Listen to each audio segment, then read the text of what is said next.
টি-20 world কাপে বাংলাদেশ কেমন result করবে? এই প্রশ্নটি এখন সবার মুখে মুখে। রিসেন্টলি যে বাংলাদেশের দল ঘোষণা করেছে, এই দল নিয়ে অনেক আলোচনা সমালোচনা হচ্ছে। করে এখন আমাদের বাংলাদেশ দলকে সাপোর্ট করা উচিত। যেই খেলছে সবাইকে এখন সাপোর্ট করা উচিত।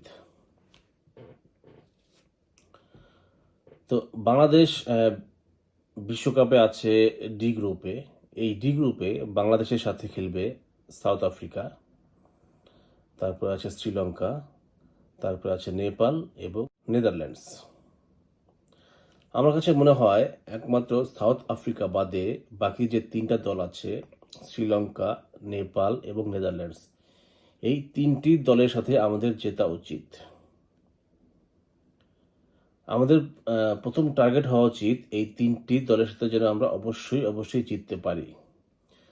তারপরের রেজাল্ট কি হবে সেটা পরের বিষয়, যে আমরা কি সেকেন্ড রাউন্ডে যেতে পারবো কি পারবো না, এটা নিয়ে চিন্তা ভাবনা করার এখন কোনো দরকার নাই।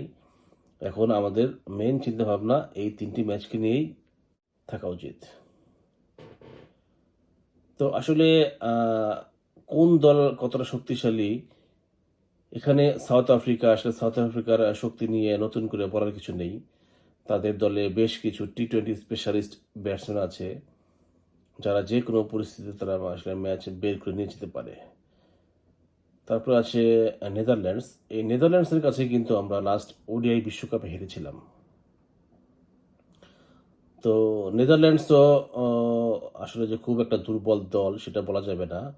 তো তারপরে আমি মনে করি যে বাংলাদেশের ক্ষমতা আছে এই নেদারল্যান্ডসকে হারানোর মতো, এবং সেটা অবশ্যই আমাদের করতে হবে। তারপর আছে শ্রীলঙ্কা যদিও একসময় খুব ভালো দল ছিল, তারা শক্তিশালী দল ছিল, কিন্তু ইদানিং শ্রীলঙ্কার সময়টা কিন্তু খুব বেশি ভালো যাচ্ছে না। তাদের অনেকগুলো তারকা খেলোয়াড় অবসর নেওয়ার পরে আসলে এই শ্রীলঙ্কাটা একটু দুর্বল হয়ে গেছে। তো এই সুযোগটাই আসলে বাংলাদেশ নিতে চাইবে, এবং তারা অতীতেও বেশ কয়েকবার শ্রীলঙ্কাকে হারিয়েছে। তো আমার মনে হয় যে শ্রীলঙ্কার সাথেও বাংলাদেশের জেতা উচিত। তারপর আসছে নেপাল কিন্তু ইদানিং খুব ভালো ক্রিকেট খেলছে, তারা বেশ পাওয়ার ক্রিকেট খেলে থাকে।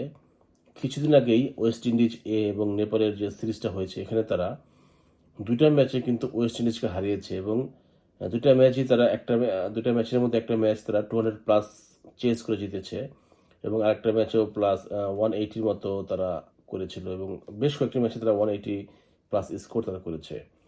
এবং এই নেপাল দলে আমি দেখেছি যে বেশ কয়েকজন পাওয়ার হিটার আছে, তারা খুব কম বল খেলে তারা অনেক বেশি রান তারা করতে পারে। এই নেপাল দলের আরেকটা যে বেনিফিট তারা পাবে সেটা হচ্ছে তাদের যে মূল যে বোলার সন্দীপ লামিচানে, এই সন্দীপ লামিচানে কিন্তু একটা নারী ঘটিত ব্যাপারে বেশ কিছুদিন যাবৎ জেলে ছিল। আজকেই আমি পেপারে দেখলাম যে সে উচ্চ আদালত থেকে সে নির্দোষ প্রমাণিত হয়েছে, এবং এখন সে টি-20 ওয়ার্ল্ড কাপ খেলতে পারবে। এই সন্দীপ লামিচানে যদি নেপাল টিমের সাথে যোগ দেয়, তাহলে তাদের বোলিং যে লাইন আপ, আমার কাছে মনে হয় যে এটার শক্তি অনেকটাই বেড়ে যাবে। এবং সন্দীপ লামিচানে কিন্তু বেশ ভালো একজন লেগ স্পিনার। সে আইপিএল খেলেছে, সে বিপিএল খেলেছে, সে বিগ ব্যাশ খেলেছে। তার অনেক বড় ভালো প্লেয়ারদের সাথে খেলার অভিজ্ঞতা তার আছে। নেপাল টিমও যে খুব একটা দুর্বল টিম সেটা কোনোভাবেই বলা যাবে না। টি-20 খেলাটা যেহেতু একটা সংক্ষিপ্ত ফরম্যাটের খেলা, এখানে আমার মনে হয় যে যে কোনো দিন যে কোনো কিছু ঘটে যেতে পারে, যে কোনো দল যে কোনো দলকে হারিয়ে দিতে পারে।